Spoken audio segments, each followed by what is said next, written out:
Hola, ¿qué tal? A ver, cuando pensamos en el derecho, a menudo nos imaginamos libros viejos llenos de polvo y reglas súper estrictas.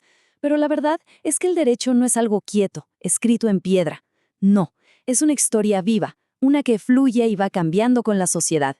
Y hoy justamente vamos a navegar por esa historia, siguiendo el curso de dos grandes ríos legales que después de siglos de correr por separado, finalmente se unieron en un solo cauce. Y para arrancar, les dejo una pregunta que suena un poco extraña. ¿Qué tienen que ver las leyes del Imperio Romano con ese producto que compramos por Internet la semana pasada? Parece que nada, ¿verdad? Bueno, al final de este recorrido van a ver que la conexión es total y clarísima. La clave para entender todo esto es imaginar que durante muchísimo tiempo, el derecho que regula nuestra vida privada corría por dos cauces distintos. Por un lado, teníamos el derecho civil, que se ocupa de las reglas de la vida, digamos, de la familia, la propiedad, los contratos del día a día. Y por el otro, el derecho comercial, que nació para el mundo de los negocios, para que todo fuera más ágil.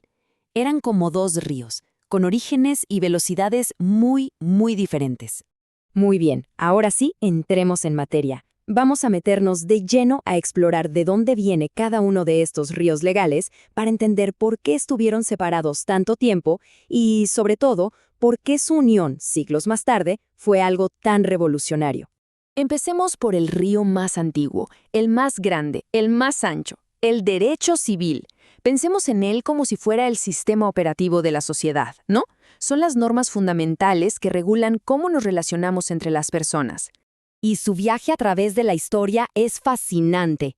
Todo empieza en la antigua Roma, con una compilación de leyes monumental. Durante la Edad Media, casi se pierde, pero es redescubierto por las universidades europeas que empiezan a estudiarlo a fondo. Más adelante, en el siglo XIX, Francia lo agarra, lo ordena y crea el famoso Código Napoleónico, que se vuelve el modelo a seguir para medio mundo, incluyendo Argentina, que tuvo su propio código en 1869. Y en el corazón, en el origen de todo este viaje, está este documento, el Corpus Juris Civilis. Y ojo, no es solo un libro antiguo y polvoriento, para nada. Es como el código fuente, la base sobre la que se construyó toda la tradición legal de Europa continental y, por supuesto, de América Latina. Las ideas de contrato, de propiedad, de familia que manejamos hoy, bueno, su ADN está acá.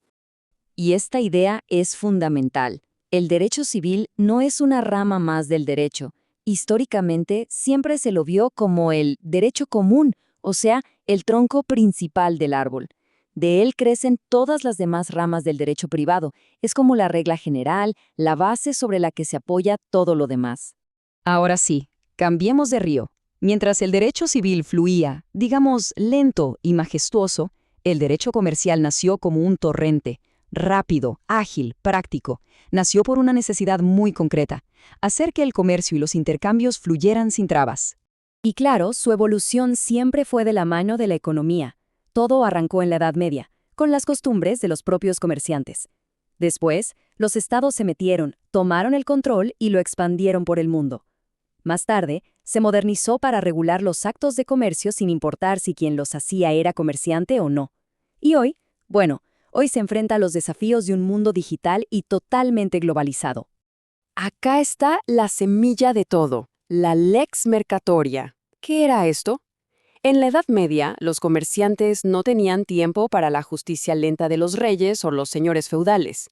Así que crearon su propio sistema, un derecho basado en sus costumbres, que fuera rápido, flexible y que todos en el negocio entendieran. Era un derecho literalmente hecho por y para ellos. Entonces, el derecho comercial tiene una triple misión, que es súper importante. Primero, dar seguridad, para que la gente se anime a invertir y hacer negocios. Segundo, poner límites claros para evitar abusos. Y tercero, y esto es clave, tiene que ser dinámico. Tiene que adaptarse todo el tiempo a cómo cambia la economía. Durante siglos, estos dos ríos, el civil y el comercial, corrieron por caminos paralelos. Pero en el siglo XXI, en Argentina, pasó algo que cambió la historia. Esos dos ríos por fin se encontraron y se fusionaron en uno solo. ¿Y por qué pasó esto? Bueno, porque mantener dos códigos distintos, uno civil y otro comercial, ya no tenía ningún sentido. Generaba que hubiera reglas duplicadas, a veces contradictorias, y no servía para la vida moderna, donde la línea entre lo personal y lo comercial es cada vez más borrosa. El año que lo cambió todo fue 2015. En ese momento entró en vigencia el nuevo Código Civil y Comercial de la Nación. Unificó en un solo cuerpo más de un siglo de leyes que estaban divididas. Fue sin dudas el evento legislativo más importante de Argentina en este siglo. Este nuevo código trajo 3 transformaciones gigantes. Primero, la unificación. Se acabaron las divisiones artificiales. Un solo código para todo. Segundo, la constitucionalización.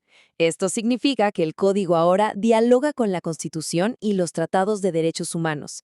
Y tercero, la modernización.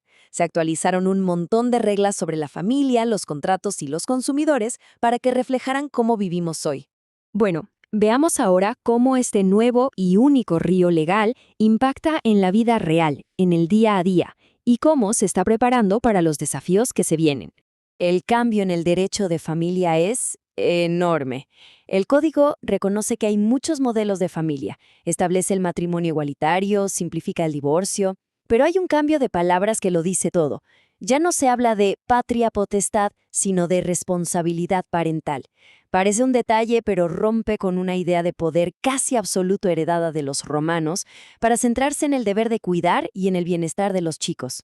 ¿Se acuerdan de la pregunta del principio, la de las compras por Internet? Bueno, acá está la respuesta. El nuevo código protege de forma clara y directa a los consumidores en el mundo digital, poniendo reglas contra la letra chica y las cláusulas abusivas. Porque el mundo virtual necesita sus propias reglas de juego, claro. Y quizá el cambio más grande de todos es de mentalidad. Se pasó de ver la ley como una pirámide rígida a un concepto llamado diálogo de fuentes. ¿Qué quiere decir? Que un juez ya no puede mirar una sola ley de forma aislada. Ahora tiene que ver todo el panorama, la Constitución, los tratados internacionales, los principios generales. Es una forma de interpretar la ley en un contexto mucho más amplio y, sobre todo, más humano. Pero la historia, por supuesto, no termina acá. Este nuevo cauce legal ya se está enfrentando a corrientes nuevas y muy fuertes. ¿Cómo se regulan los criptoactivos? Si una inteligencia artificial comete un error, ¿quién es el responsable? ¿Son válidos los contratos que se ejecutan solos con tecnología blockchain? Estas son las grandes preguntas que el derecho está intentando responder ahora mismo. Y todo esto nos deja con una última reflexión. La historia del derecho nos enseña que es un río que nunca está quieto, que se adapta, se divide y se vuelve a unir para ser un reflejo de quiénes somos como sociedad. La gran pregunta ahora es, frente a las revoluciones tecnológicas que estamos viviendo, ¿hacia dónde va a llevar la corriente a este río?